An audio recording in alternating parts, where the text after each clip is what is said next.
Assalamualaikum warahmatullahi wabarakatuh. Alhamdulillah wa syukurillah wassalatu wassalamu ala rasulillah wa ala alihi wa sahbihi wa mawala. La hawla wa la quwwata illa billah. Sobat Quran dimanapun Anda berada, bertemu kembali dengan saya, channel Quran and Entertain, yang mengisi konten-konten tentang Quran dan publik religi.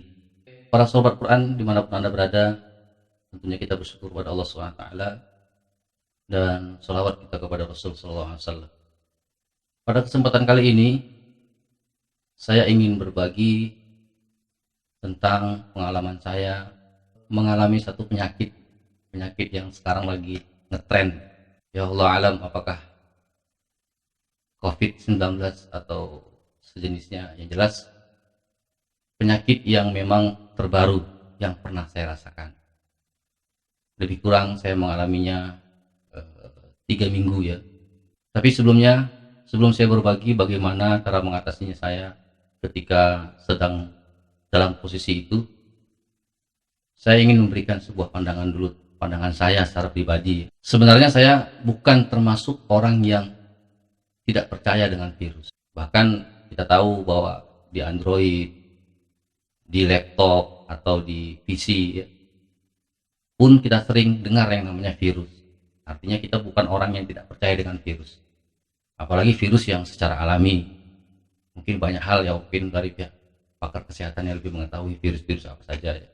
Cuman yang jelas kita pasti pernah tahu dan kita meyakini bahwa virus itu ada. Virus, bakteri, apa segala macam.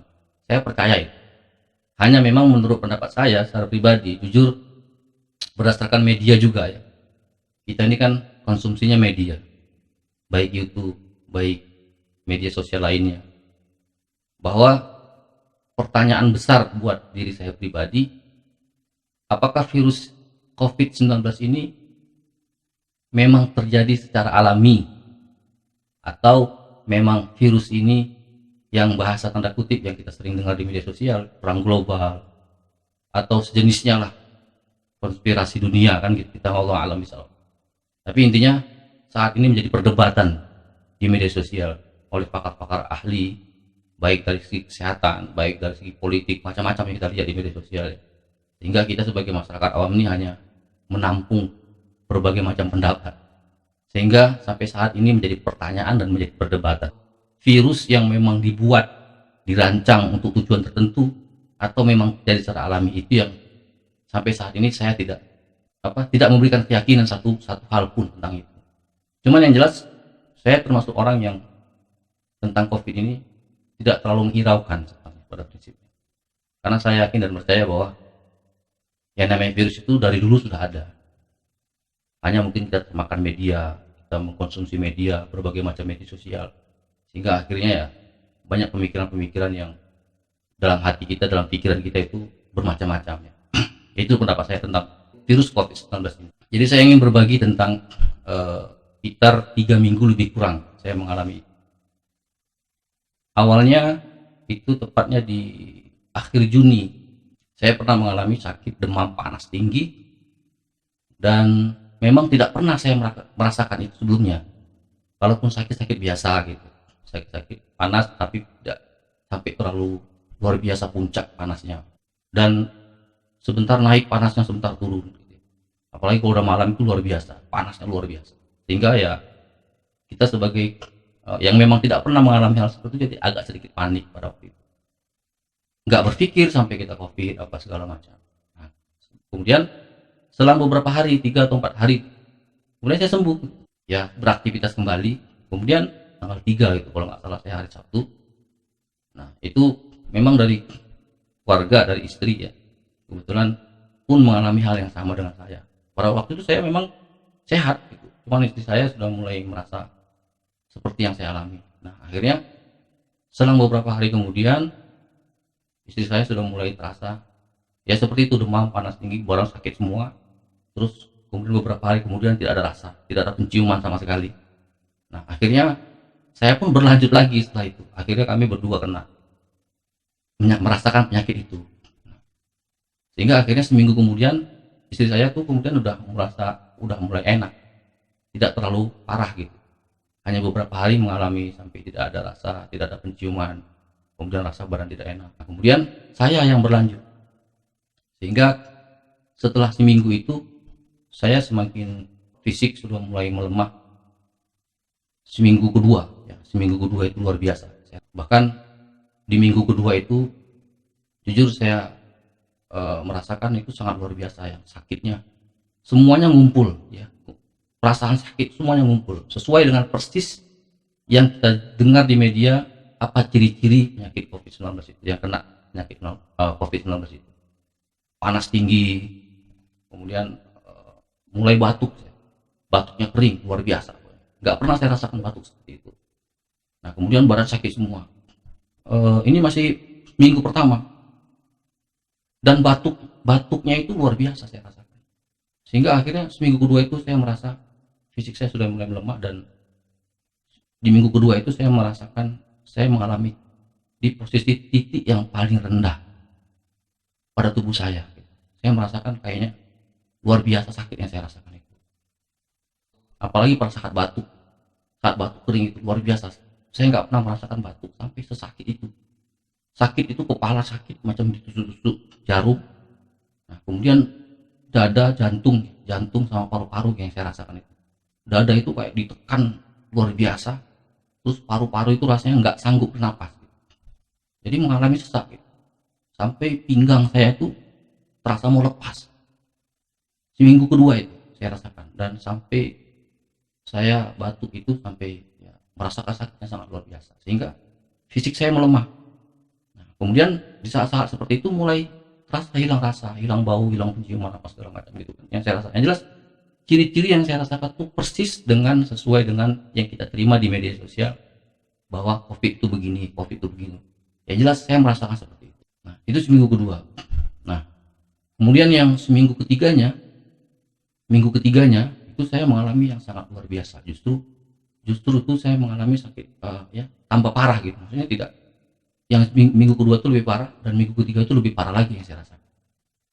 Nah, kenapa? Karena pada saat itu penciuman saya ini sudah mulai ada rasa penciuman itu. Hanya saja memang yang saya rasakan itu semua penciuman saya itu bau luar biasa. Jadi semua penciuman wajar, makanan, semua apapun, asap motor, asap kendaraan atau apapun lah, bahkan sampai baju yang baru dari jemuran itu saya cium itu bau comberan. Nah, terus minyak kayu putih itu saya cium bau comberan. Jadi artinya penciuman saya sudah kembali, hanya kembalinya tidak normal, sehingga akhirnya saya tidak bisa makan. Jadi semua makanan itu bau busuk, bau comberan, semua makanan. Yang bisa cuman saya makan itu cuma nasi putih sama garam pada waktu itu, sehingga akhirnya dan kondisi badan saya semakin lemah, semakin luar biasa, dan batuk itu masih tetap lanjut. Sesak napas, batuk yang sakit yang luar biasa itu tetap lanjut, dan dalam keadaan seperti itu memang saya tidak makan beberapa hari, sehingga akhirnya fisik saya lemah sekali. Dan di minggu ketiga itu saya merasakan yang aneh di perut saya, di lambung. Pada saat itu bahkan buang air besar terasa sakit luar biasa, sampai saya itu duduk saking sakitnya ketika saya buang air besar itu. Yang dikeluarkan tidak banyak, tapi sakitnya luar biasa. Artinya pencernaan di lambung saya ini sepertinya saya rasakan ada yang aneh, sehingga akhirnya perlahan-lahan di minggu keempat itu sudah mulai saya merasakan agak sedikit lebih enak. Nah ternyata pengalaman saya ini ketika kena pada waktu awalnya itu, kenapa sampai saya separah itu? Jujur saya rasakan saya termasuk orang yang pada waktu itu terlalu banyak mengkonsumsi obat. Karena memang jujur aja kita kan sebagai masyarakat awam, apalagi saya nggak pernah merasakan sakit yang seperti itu, sehingga akhirnya kita banyak kenal orang dari pihak-pihak mana, yang bahkan ada orang yang pernah kena COVID juga, yang memberikan masukan obat, berbagai macam obat-obat. Jadi akhirnya saya mengkonsumsi obat yang macam-macam, konsumsi obat yang tidak pernah saya konsumsi, dan itu dari orang-orang yang bahkan dari orang kesehatan juga yang memberikan obat itu kepada saya. Kemudian ada orang yang pernah kena COVID juga, Sehingga akhirnya dari mulai yang seminggu pertama itu saya masih makan obat normal, obat-obat warung ya yang sering saya konsumsi. Nah, cuman karena memang tidak ada perubahan, sehingga akhirnya dikasih masukan sama orang, dikasih obat yang memang tidak pernah saya makan, yang katanya untuk membantu COVID apa segala macam. Cuma karena waktu itu kan kita lagi panik ya. Sebenarnya bukan panik, cuma kondisi badan lagi tidak fit, bahkan sangat luar biasa gitu saya rasakan. Sehingga akhirnya ketika dikasih orang obat, saya konsumsi, saya makan. Ada beberapa. Bahkan dalam seminggu pertama, seminggu kedua itu saya makan obat itu sekitar 7 butir obat, bahkan sampai saya nggak ngerti, saya nggak akan sebutkan obatnya apa saja. Cuman yang jelas dari media sosial yang pernah kita dengar, bahkan saya juga sering dengar media sosial tentang obat-obat itu. Bahkan ada obat yang ditarik dari peredaran gitu, yang saya dengar dari media sosial, obat yang katanya untuk menyembuhkan COVID. Padahal sebenarnya kan tidak ada obat itu sebenarnya. Hingga akhirnya itu yang terjadi. Jadi yang membuat saya semakin parah itu justru bukan karena COVID-nya. Jadi saya merasakan pada waktu itu bukan karena COVID-nya. Jadi seminggu pertama itu saya udah makan obat, macam-macam obat yang dirasakan. Seminggu kedua lanjut sampai sekitar 2 minggu saya konsumsi obat-obat yang aneh-aneh itu. Nah, yang tadi yang katanya orang yang pernah kena COVID ini konsumsinya. Sehingga akhirnya apa namanya? Di dalam tubuh saya ini mungkin terlalu banyak obat-obatan yang mungkin akhirnya berinteraksi di dalam tubuh saya ini, jadi ya mungkin dipaksakan gitu. Sedangkan pada waktu itu lambung saya ini kan lagi kosong ya, jadi kita makan pun dipaksa-paksakan ya nggak banyak makan, artinya fisik kita ini lemah. Dalam keadaan kondisi kita fisik lemah ini, lambung kita ini kosong, kemudian kita konsumsi obat itu banyaknya, hingga akhirnya saya merasakan satu keanehan gitu. Saya merasa kayaknya ini karena obat. Karena jujur saya bilang saya merasakan aneh di badan saya itu, sehingga sampai saya mengalami 2 titik terendah dalam hidup ketika sakit itu. Sampai ya Allah alam ketika itu, nauzubillah min zalik, sampai saya berpikir saya sudah nggak kuat lagi. Dan itu sudah terjadi dalam 3 minggu itu 2 kali saya mengalami itu. Karena lambung saya pikir lambung saya sudah rusak karena obat. Fisik saya lemah, saya nggak ada konsumsi makanan hanya sedikit gitu. Sehingga akhirnya itu yang terjadi. Jadi badan lemas, sangat sangat lemas luar biasa, dan badan saya sudah mulai habis pada waktu itu. Nah, jadi saya merasakan ketika saya mengkonsumsi obat begitu banyak, di minggu kedua mau minggu ketiga, masuk minggu ketiga itu saya merasa ini pasti karena obat. Hingga akhirnya saya berhentikan semua obat-obatannya, saya berhentikan semua totalitas. Saya nggak makan lagi obat. Selama 2 minggu hampir saya mengkonsumsi obat itu yang beberapa butir itu, saya merasakan keanehan. Jadi yang saya rasakan lambung saya ini sepertinya rusak gara-gara obat itu. Nah, akhirnya saya berhentikan total, saya nggak minum obat sama sekali. Saya tinggal mengandalkan fisik kekuatan tubuh saya pada waktu itu. Ya. Hingga akhirnya minggu ketiga, di tengah-tengah minggu ketiga itu sudah mulai berkurang. Hanya fisik saya lemah. Nah, saya nggak tahu kenapa sampai bisa mengkonsumsi obat sebanyak itu ya, karena referensi dari beberapa orang, yang karena kita juga ya mengikuti kata orang, yang dikhawatirkan nanti kalau misalkan orang memberikan satu obat kita nggak mau terima, nanti pikir kita nggak mau dibantu kan gitu. Akhirnya ya sudah kita makan obat apa segala macam. Hingga akhirnya saya merasakan itu di dalam tubuh saya. Makanya kita lihat di media sosial gitu kan, setelah beberapa hari kemudian setelah saya ini mengalami itu, saya lihat di media sosial ternyata ada pakar kesehatan ya saya tidak sebutkan siapa gitu ya. Cuman saya lihat di media sosial, ternyata saya merasa seperti ini. Mungkin ini yang terjadi orang-orang yang kena COVID, terlalu banyak mengkonsumsi obat. Sehingga akhirnya badan kondisi lagi fisik lemah, kemudian konsumsi makanan tidak banyak, perut kosong, makan obat banyak. Sehingga akhirnya itu yang mengalami interaksi dalam tubuh ini yang tidak wajar. Sehingga akhirnya ya itu pendapat saya gitu yang saya rasakan, karena saya sudah mengalami itu. Sehingga ketika saya berhentikan obat-obat itu, selang beberapa hari saya sudah mulai merasakan enak. Nah, sampai saya di minggu keempat itu yang membuat saya lebih enak itu, hingga akhirnya saya berobat kepada seorang apoteker. Dia bukan dokter, tapi seorang apoteker. Dia justru memberikan saya obat dari tumbuh-tumbuhan. tumbuh-tumbuh. Nanti akan saya sebutkan dari mana. Itulah yang membuat saya stamina saya bangkit, sehingga akhirnya saya bisa memulihkan. Dan sekarang ini ketika saya rekaman ini, saya sedang dalam keadaan pemulihan. Jadi efek-efek yang saya rasakan setelah dari penyakit yang saya rasakan itu, yang pertama, penciuman saya tidak normal. Bahkan sampai saya rekaman ini ada beberapa sedikit yang masih bau-bau penciuman, bau-bau busuk, tapi sudah mulai agak berkurang. Nah, kemudian efek yang berikutnya yang saya rasakan sekarang ini, jalan saya sempoyongan. Jadi seperti saya jalan di atas kapal sampai saat ini, dan sekarang sudah hampir 1 bulan ya, efeknya ini. Jadi setelah saya sembuh, saya merasakan keanehan di mata saya, penglihatan saya kayaknya agak terganggu. Saya Allah alam, karena ini memang tidak pernah saya cek, cuman setelah seminggu ya, udah hampir seminggu nih saya pemulihan, mata saya ini masih belum normal. Artinya masih, sekarang saya pun posisinya lagi seperti orang yang, seperti pandangan orang gamang.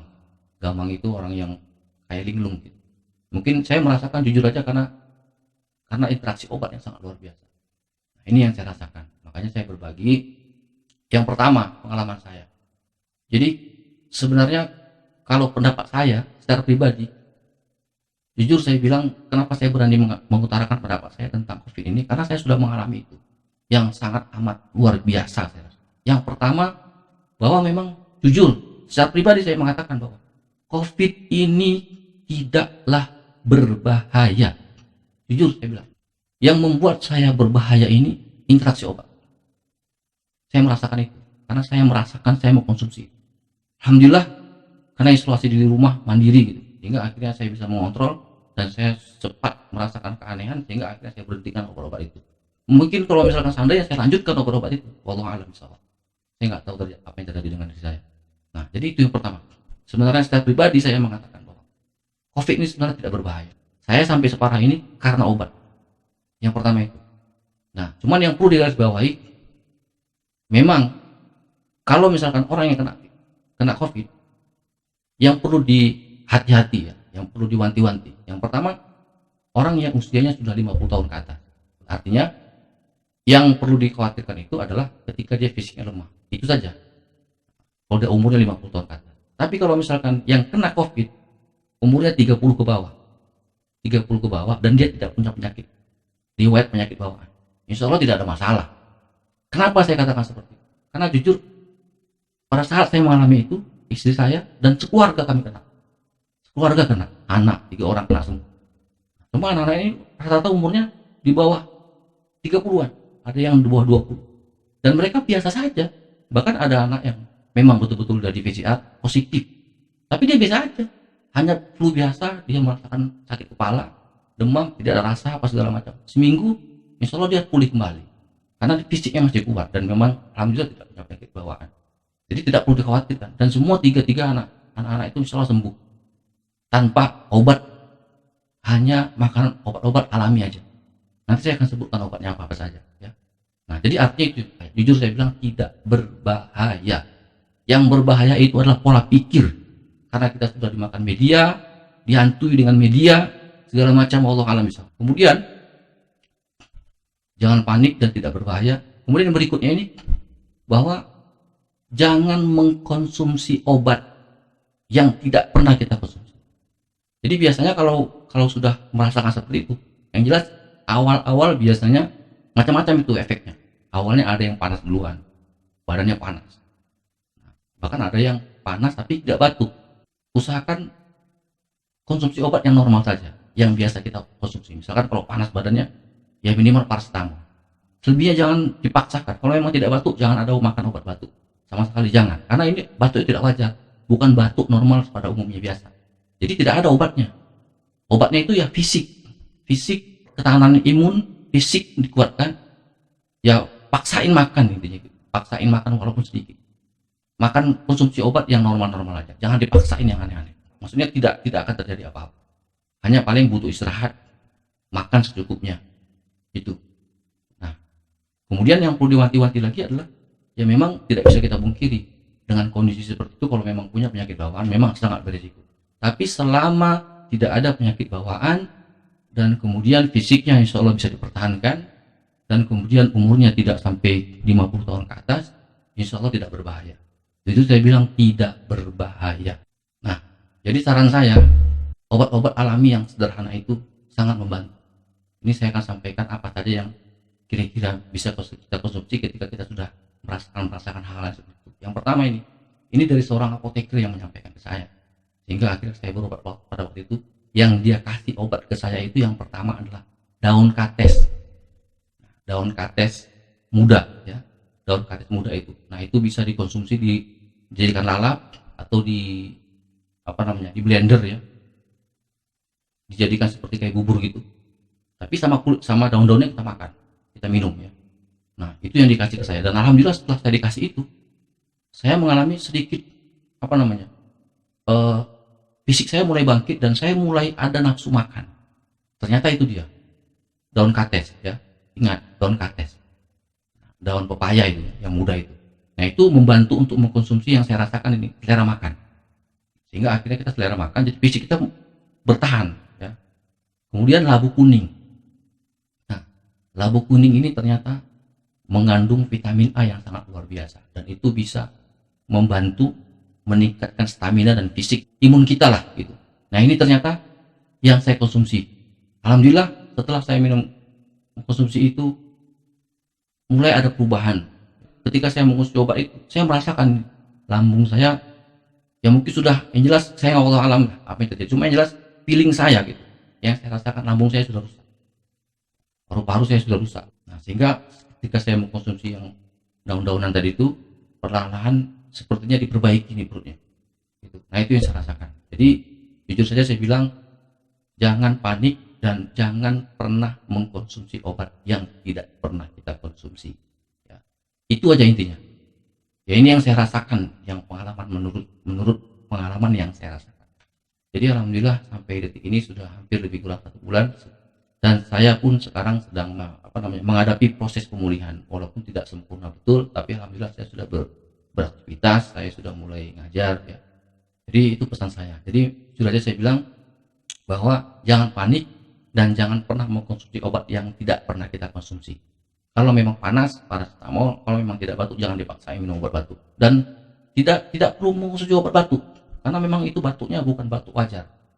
Jadi biarkan saja dan konsumsi obat stamina, tenangkan pikiran, istirahat yang cukup. Insya Allah pasti tidak akan ada masalah. Mudah-mudahan, insya Allah. Karena memang di sekitaran saya juga ada beberapa rumah, ada beberapa orang yang kena juga. Dan alhamdulillah semuanya sehat, semuanya sembuh alhamdulillah. Satu blok perumahan ini, itu di sebelah rumah sebelah kiri itu ada kena satu keluarga juga. Kemudian satu lagi di sebelah rumah juga ada yang kena juga. Nah, alhamdulillah tidak ada masalah semua. Konsumsinya cuma itu. Ya. Jadi alamiah yang dari daun kate apa segala macam, jahe. Pokoknya itu intinya. Fisik, kemudian jangan mengkonsumsi obat yang aneh-aneh. Nah, makanya oleh karena itu ini yang memang yang saya rasakan, mudah-mudahan bisa membantu ya, bisa membantu bagi yang mendengarkan, yang menyaksikan, yang menonton konten ini. Video dari saya mudah-mudahan bisa membantu sebagai penyemangat juga ya. Mudah-mudahan kita semua diberikan kesehatan oleh Allah SWT dan bisa melewati masa-masa sulit saat ini. Dan satu pertanyaan besar dalam diri saya, sampai saat ini belum pernah terpresentasi ya. Belum pernah terpresentasi berapa persen ketika orang yang kena COVID diisolasi mandiri di rumah yang meninggal berapa persen, dan yang diisolasi di rumah sakit yang meninggal berapa persen. Nah, ini pertanyaan besar. Saya pikir ini perlu yang memang sampai saat ini belum pernah ada. Entah memang saya nggak tahu atau memang tapi memang saya belum pernah dengar berapa persen gitu, yang meninggal isolasi mandiri di rumah dan berapa persen yang isolasi mandiri di rumah sakit. Nah, ini pertanyaan besar. Oleh karena itulah ini pendapat saya tentang COVID ini. Jujur saya bilang sebenarnya tidak berbahaya, karena virus ini sudah biasa ya. Dari dulu juga sudah ada virus sebenarnya pada prinsipnya. Makanya seperti kata Dr. Siti Fadilah kan. Jadi beliau mengatakan bahwa kita sudah harus hidup berdampingan dalam COVID ini. Jadi fisik, imun kita harus ditingkatkan, kemudian istirahat dan makan yang bergizi ya. Vitamin itu kita konsumsi. Insya Allah ketika misalkan rasa-rasa seperti itu ya, konsumsilah obat-obat alami ya. Insya Allah itu sangat membantu. Jadi para sobat Quran entertain yang dimanapun Anda berada, Inilah pengalaman saya tentang yang saya rasakan, penyakit yang terbaru ini. Alhamdulillah saya sudah melewati dan kami sekeluarga sudah melewati semua. Mudah-mudahan ke depan dengan pengalaman ini, insya Allah sekarang ini saya sudah mulai lega gitu. Dan mudah-mudahan juga ke depan kita semua sehat walafiat dan diberikan kekuatan oleh Allah SWT untuk melewati masa-masa sulit ini. Tapi ingat ya, dengan kejadian seperti ini dan dengan saya setelah mengalami ini, jujur saya bilang tidak menjadikan saya menjadi trauma, tidak. Insya Allah saya akan berat. Dan ingat, dalam kondisi seperti ini, yang menurut saya tidak berbahaya. Wallahu a'lam bishawab. Menurut saya tidak berbahaya. Itu yang saya rasakan. Mudah-mudahan apa yang saya sampaikan ini benar adanya, dan kalau memang tidak benar, ya itu kembali kepada Allah SWT. Saya mohon maaf kepada Allah SWT. Dan satu hal lagi yang perlu saya garis bawahi, bahwa ibadah tetap dilaksanakan di masjid. Ya. Ingat, yang safnya berjarak. Ingat, yang safnya berjarak. Rapatkanlah. Kembalilah kepada sunnah baginda Rasulullah SAW. Jadi jangan terlalu ketakutan yang berlebih sangat. Karena jujur saya pribadi, dan di sekeliling saya, yang selama ini saya dengar orang yang kena COVID, macam-macam, sudah banyak jelas. Pandangan saya, yang saya lihat di sekeliling itu, memang sumbernya, bahkan saya sendiri juga merasakan. Walaupun saya tidak tahu kenanya di mana persisnya, tapi setidaknya ada gambaran di mana saya kenanya. Yang jelas bukan di dalam masjid. Intinya, bukan di dalam masjid. Ini gambaran saya yang saya rasakan. Walaupun saya tidak tahu persisnya di mana, cuman gambaran feeling saya ada. Saya kena di mana dan istri saya kena di mana. Dan sekeliling yang sekarang saya rasakan ini, beberapa orang yang kena COVID, bahkan ada yang dari rumah sakit kena COVID, kan gitu. Melihat dari riwayatnya juga, memang tidak ada menandakan bahwa kenanya juga di masjid, tidak. Seperti itu. Bahkan di sekitar rumah saya ini, di beberapa rumah juga yang kena COVID itu, memang dari riwayat perjalanan dia sehari-hari memang tidak memungkinkan dia kenanya di masjid. Ingat, tidak kenanya di masjid. Jadi jangan terlalu ketakutan yang berlebih sangat, rapatkanlah saf barisan. Karena pada saat ini, jujur saya bilang, ada hadis yang mengatakan, yang mungkin sudah kita hafal, bahwa sekaranglah berperan hadis Rasulullah. Apa hadis Rasulullah itu? Bahwa ketika kita memegang sunnah baginda Rasulullah SAW, bagaikan memegang bara api. Nah, inilah yang sekarang kita rasakan. Sholat berjamaah adalah sunnah baginda Rasulullah yang terbesar. Nah, saat ini kita meninggalkan sunnah itu. Bagi orang yang mau mempertahankan sunnah itu, memang sangat luar biasa cobaan dan rintangannya, bagaikan memegang bara api. Maka oleh karena itu, sobat Quran yang entertain dimanapun Anda berada, rapatkanlah saf barisan, kembali kepada sunnah baginda Rasulullah SAW. Mudah-mudahan insya Allah kita terbebas dari segala macam sesuatu yang wabah penyakit yang seperti ini. Wallahu alam apakah ini perang global, wallahu alam apakah ini konspirasi. Kalau kita dengar dari media, kalau menurut pandangan saya, ini tidak terjadi secara alami. Ya, ini tidak terjadi secara alami. Artinya memang wallahu alam bisawab. Baik, sobat Quran yang entertain yang saya muliakan, inilah pengalaman saya yang bisa saya bagikan. Mudah-mudahan bermanfaat kepada diri saya pribadi, bermanfaat kepada keluarga saya, dan bermanfaat kepada seluruh yang menyaksikan konten ini. Sekali lagi, saya dari Quran and Entertain. Terima kasih atas segala perhatiannya, dan jangan lupa like and subscribe agar video ini bisa berbagi buat kepada yang lain, dan mudah-mudahan bermanfaat. Demikian, wallahu a'lam bishawab. Kepada Allah saya mohon ampun. Terima kasih atas segala perhatian. Assalamualaikum warahmatullahi wabarakatuh.